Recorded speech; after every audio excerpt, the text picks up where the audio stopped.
कि विनोद ही नहीं मिल रहे हैं, विनोद जी तो सामने बैठे हैं। तो हमको तो सीतारामपुर में आते ही विनोद जी मिल गए, तो विनोद मिल गए। तो पूरा रास्ते में ही हंसते हुए आए हम यहाँ पर। जिसको अपने दुख पे मुस्कुराना आता हो वही इस जीवन का सही आनंद ले सकता है।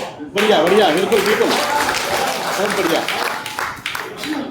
और अभी मैं शुरुआत में मतलब थोड़ी भूमिका लंबी हो जाए, हो सकता है, क्योंकि अभी हम लोग हास्य के कवि हैं, मैं हूँ, बसंत जी हैं। बसंत जी मेरे गुरु हैं, सीनियर हैं काफ़ी, और उनके सामने मैं कुछ भी नहीं हूँ। जब आप उनको सुनेंगे तो पता चलेगा। लेकिन अभी कल ही एक हास्य हस्ताक्षर का निधन हुआ है, उन पर 4 पंक्तियां सुनाकर आरंभ करना चाहती हूँ कि हंसाता था, कुदाता था, सदा ही मुस्कुराता था, अपनी उन्मुक्त हंसी से वो हमें अपना बनाता था। बदल गया एकांत में सहसा जो उसने हल्ला मचाया था, चलो हंसकर ही दे श्रद्धांजलि उसको जिसने जीवन भर हमें हंसाया था। नाम राजू था उसका, पर गजोधर बताता था, हंसाता था, कुदाता था, सदा ही मुस्कुराता था, अपनी उन्मुक्त हंसी से वो हमें अपना बनाता। वाह वाह, बहुत बढ़िया, बहुत बढ़िया। आज 23 सितंबर हम लोगों कवि लोगों के लिए बहुत ही बड़ा दिन भी है, क्योंकि आज दिनकर जी, आप भी पंक्तियां पढ़ रहे थे दिनकर जी की कि उन्मुक्त भाव से गाता चल, और उनके ही प्रेरणा से हम लोग सब गा रहे हैं। तो दिनकर जी के लिए 4 पंक्तियां निवेदित करती हूँ। स्वागत है। आज उनका जन्म दिवस है। उर्वशी के उर में बसे तुम, उर्वशी के उर में बसे तुम, कुरुक्षेत्र की हुंकार तुम्ही, परशुराम की प्रतीक्षा में रश्मि रथी तैयार तुम। वाह वाह। हारे को हरिनाम है, करवट को चित्तौड़ का साकार, संस्कृति के 4 अध्याय लिख गया पूत सी मैया। वाह।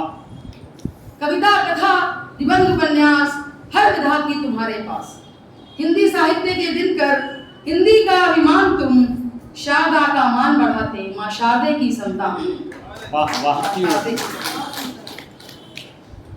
पुनः चूंकि हिंदी के लिए हम लोग जुटे हैं, तो कुछ पंक्तियां हिंदी पर भी होनी चाहिए। हिंदी पखवाड़ा, और हिंदी के कारण हम लोग हैं, और हिंदी के कारण ही हमारी भेंट भी।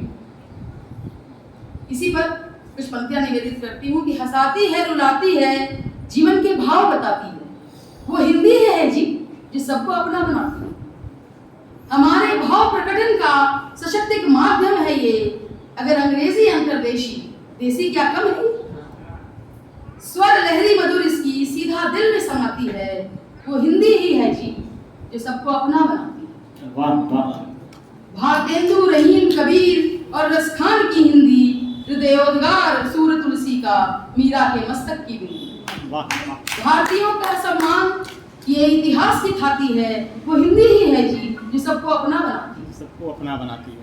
सहेजा जिसको प्रसाद निराला ने, दिनकर ने पाला है, नीरज मैथिली भगवती ने जिसे शब्दों में ढाला। वाह। महादेवी जिसे लिखती है, सुभद्रा गाती है, वो हिंदी ही है जी जो सबको अपना बनाती है। वाह वाह, क्या बात है। धन्यवाद।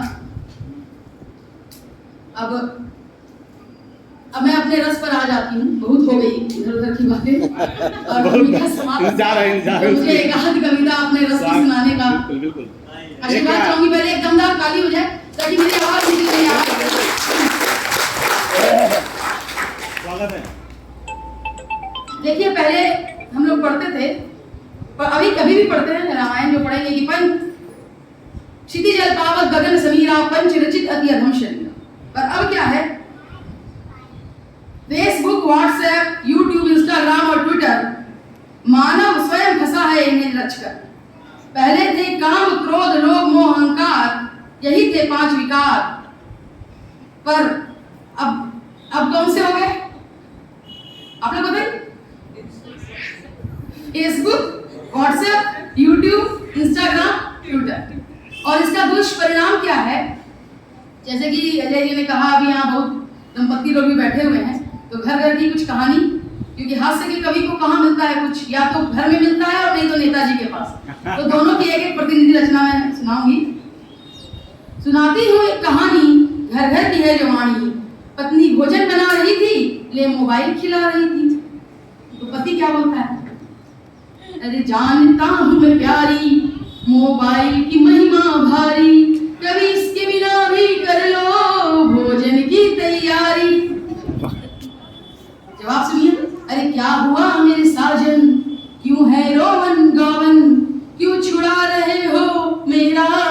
मोबाइल ये मन भावन। तब क्या तुमने चखा है खाना या सुन रही केवल गाना? क्यों ना डाला मिर्च नमक जरा ये तो मुझे बताना। ना स्वाद आ रहा है ना मजा आ रहा है, देखो सजन तुम्हारा खाना बेस्वाद खा रहा है। अब जवाब सुनिए, उसमें आनंद लीजिएगा कि पत्नी के जवाब में आनंद क्या आता है कि सुन लो मेरे स्वामी, खाने में नहीं है खामी, आपके हाथों में भी है मोबाइल अंतर्यामी। क्या बात है? आपके मन में ये सब उल्टा सीधा बिठा रहा है, दाल सब्जी के रहते जल संग भोजन खिला रहा है। बहुत बढ़िया।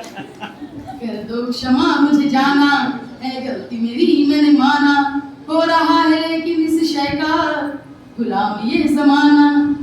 माना शय ये बुरी है इसकी ये जादूगरी है, इसने वश में किया है हमको, इसने वश में किया है तुमको।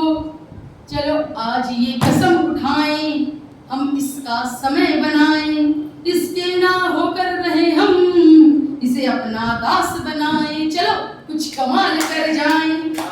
वाह, ये कमाल कभी नहीं होगा। पर कभी का तो काम है ना, हम लोग पेशेंट भी होते हैं, हम लोग केवल बुराई बता करके तो नहीं जा सकते, उसका समाधान भी बताना है। एक कविता, अगली कविता, अंतिम कविता जो कहिए, आनंद लीजिएगा और दृश्य को अपने समक्ष देखिए कि एक दिन एक नेताजी की गाड़ी से एक भले आदमी का एक्सीडेंट हो गया। नेताजी का मन घबराया, वोट कटने का सीन नजर आया, उन्होंने तुरंत उस भले आदमी को उठवाया, अपनी कार की पिछली सीट पर लिटवाया, कार को हॉस्पिटल की ओर दौड़ाया और मानवता का परचम लहराया। नेताजी का मन घबराया, वोट कटने का सीन नजर आया, उन्होंने तुरंत उस भले आदमी को उठवाया, अपनी कार की पिछली सीट पर लिटवाया और मानवता का परचम लहराया। हॉस्पिटल पहुंचकर उन्होंने अपनी खादी का फायदा उठाया और डॉक्टर को जल्दी पहुंचने का न्योता भिजवाया। डॉक्टर दूसरे मरीजों को जांच रहा था, दवा देकर परहेज की सीख बांट रहा था। नेताजी के न्योते पर उसका मन झल्लाया पर वो कुछ भी कह नहीं पाया, सर पर भाग कर उनके समीप चलाया और श्रद्धा सहित अपना शीश नवाया। नेताजी ने अपने आने का मकसद बताया, अपनी इंसानियत का भाव जताया। डॉक्टर ने कहा, आप बहुत अच्छे हैं, नेता होकर भी सच्चे, बड़ा अच्छा काम किया है, इस भले आदमी को बचा लिया है। अब एक अच्छा काम और कीजिए, थोड़ा रक्तदान कर दीजिए। बहुत बढ़िया, बहुत बढ़िया। अब एक अच्छा काम और कीजिए, थोड़ा रक्तदान कर दीजिए, इसका खून काफी बह गया है और समय इसके पास कम रह गया है। वाह।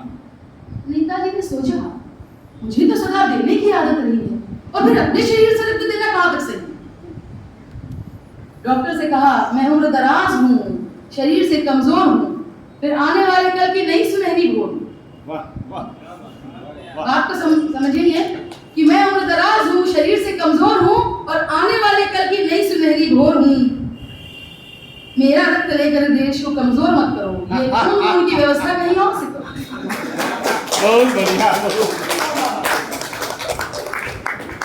डॉक्टर ने सोचा, ये कमजोर आदमी देश क्या चलाएगा, इसका खून जिसकी भी देह में जाएगा वो कमजोर ही हो जाएगा। इसने जोर से वार्ड बॉय का आवाज लगाई कि ब्लड बैंक से खून लाओ, जहां मेहनत कशों का खून है, जिन ईमानदारों से धरती बची हुई है, उन ईमानदारों का खून है, उन ईमानदारों का खून है। धन्यवाद।